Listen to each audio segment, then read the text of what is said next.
Hello and welcome to week 7 in Psych Seminar, and we are going to be attacking chapter 5 on reading. Now, the only thing that's due this week is the assignment. So the whole goal for this week is for you to experience reading and understanding the different parts of a peer-reviewed article in the field of psychology. Peer-reviewed articles are written by professionals, researchers, and they're published in magazines that we refer to as journals. And those journals are the source of primary information on the current research going on in the field. You are not the primary audience for reading this.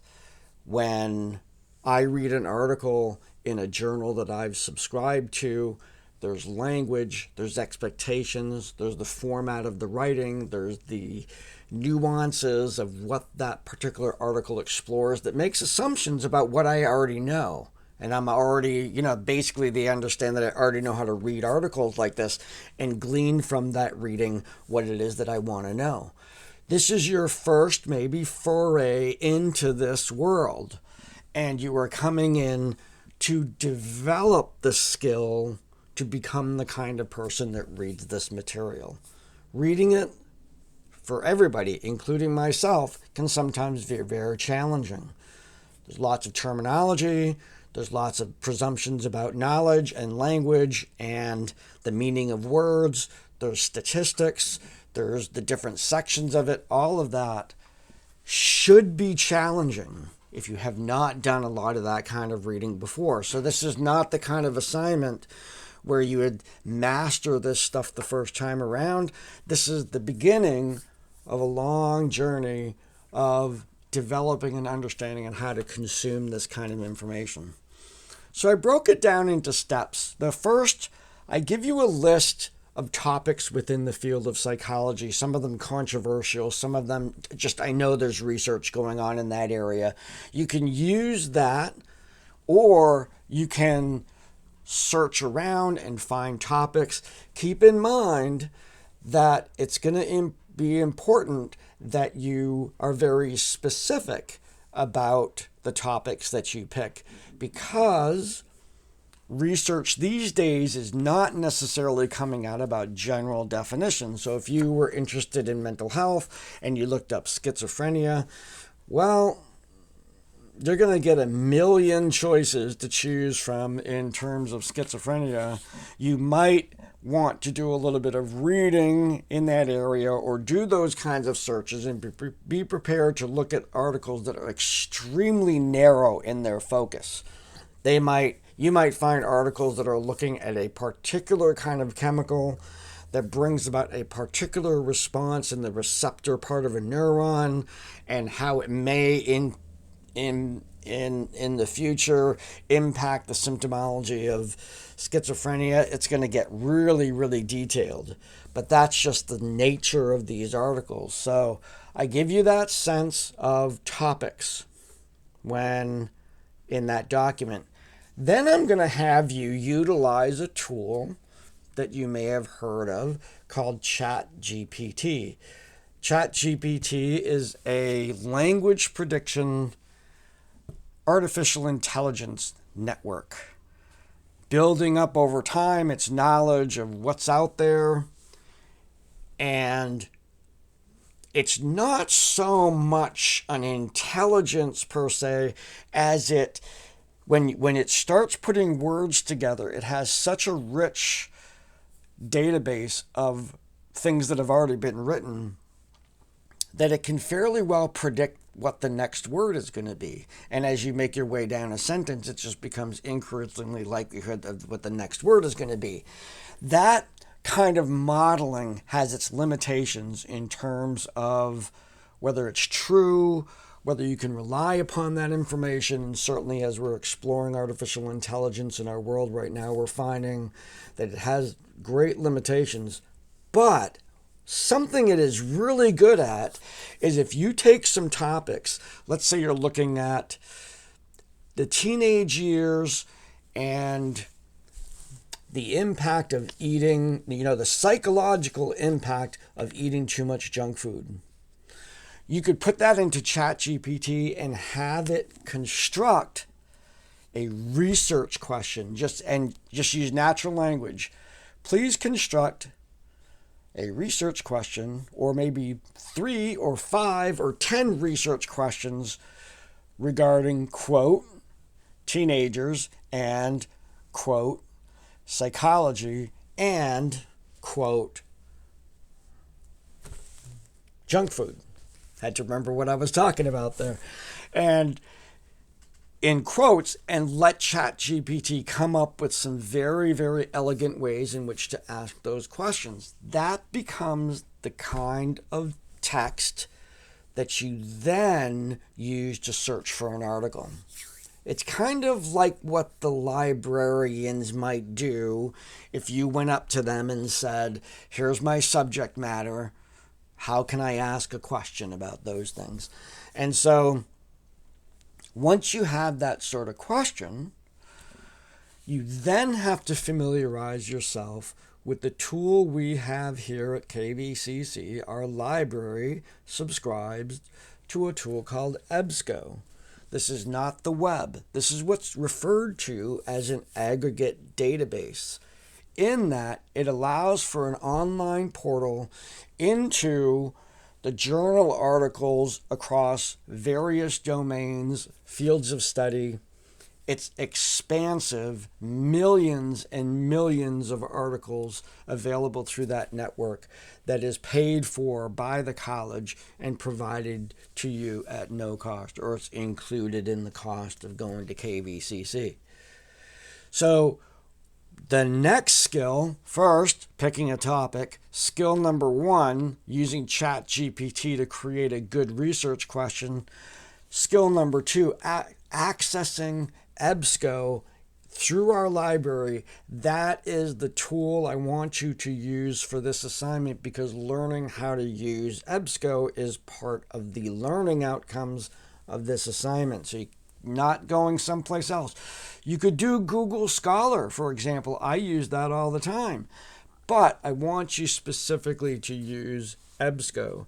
You put your search terms in there. You can put that entire, in quotes, you can put that entire research question that you got from ChatGPT and see what you come up with.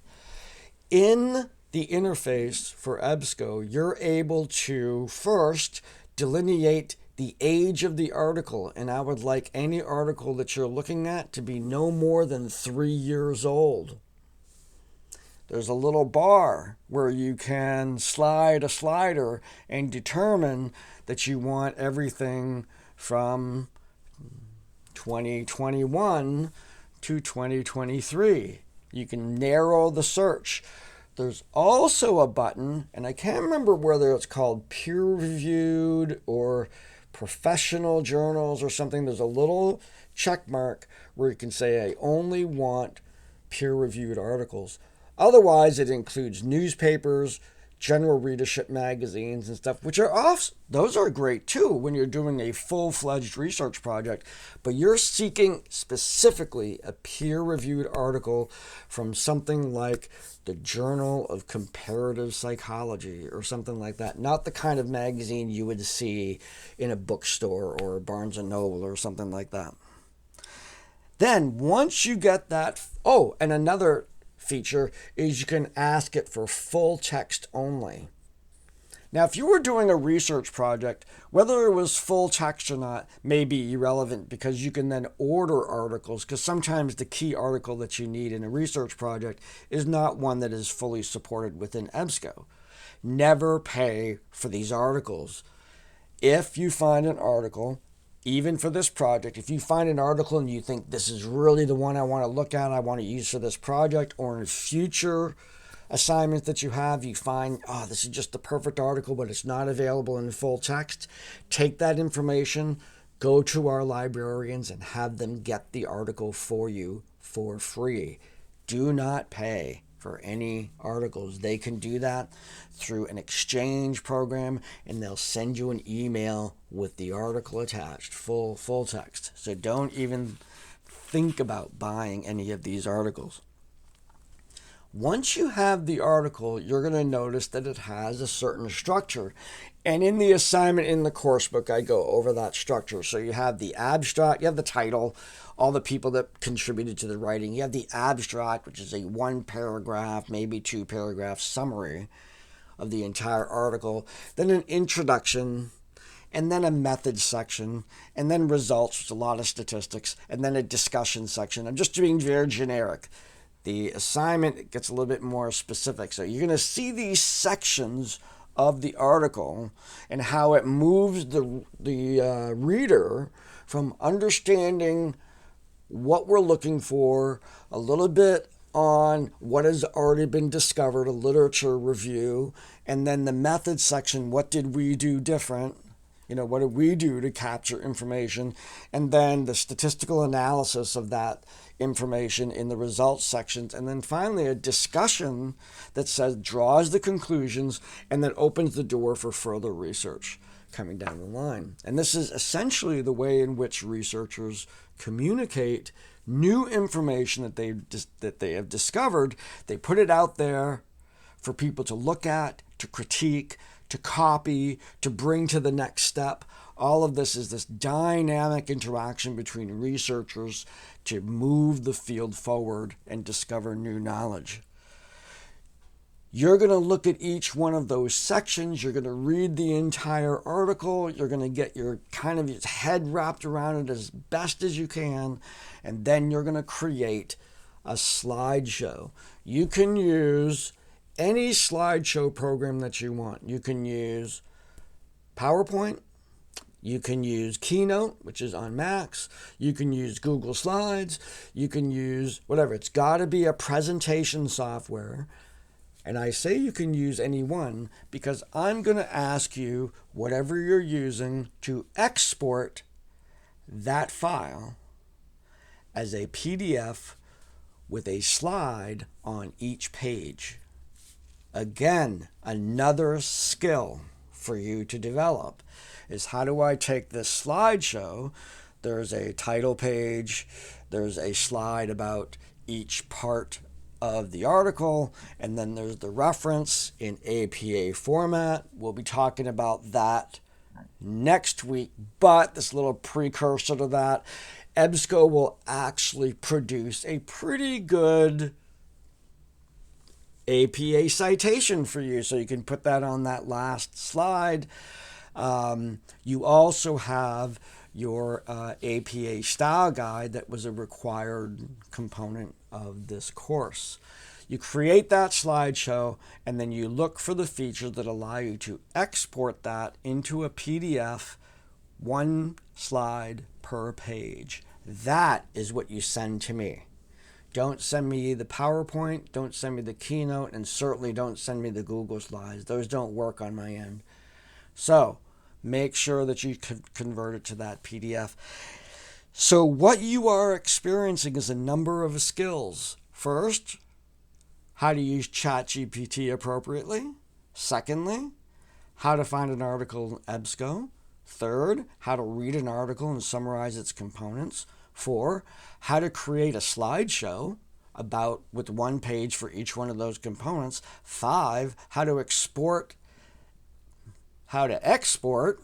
Boy, accent really makes a difference. How to export a file out of that slideshow software into a PDF, one page per slide, to load that up. So 5 technical skills coming from this one assignment. So that is what's due this week. If you have any questions, post them in the class questions area in the discussions. That's always a good place, particularly if you're looking for tips on exporting. I don't know hardly anything about Google Docs, so if you're using Google Slides, you're taking that on. We give PowerPoint for free, so if you have that, that's pretty easy. Export to print, kind of thing, and Keynote the same way. So that's it for this week, is to simply get that assignment done.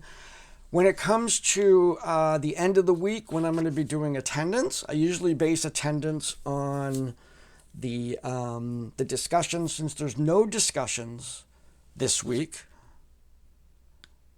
Actually, there is a discussion. The discussion this week is on the Pinker book. I will base assignments on that. I will base the attendance on that. So there's also, remember that special assignment that we have going on.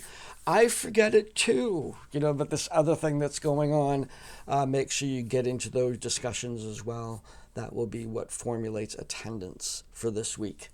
And so enjoy this opportunity to venture into the primary source of information that we gather as psychologists to advance the field. It's a challenge to read these, but it's the stuff. It's the cutting edge stuff that's going on in whatever aspect of the field of psychology you are interested in exploring. So enjoy the project, and I look forward to seeing your presentations. Have a great week.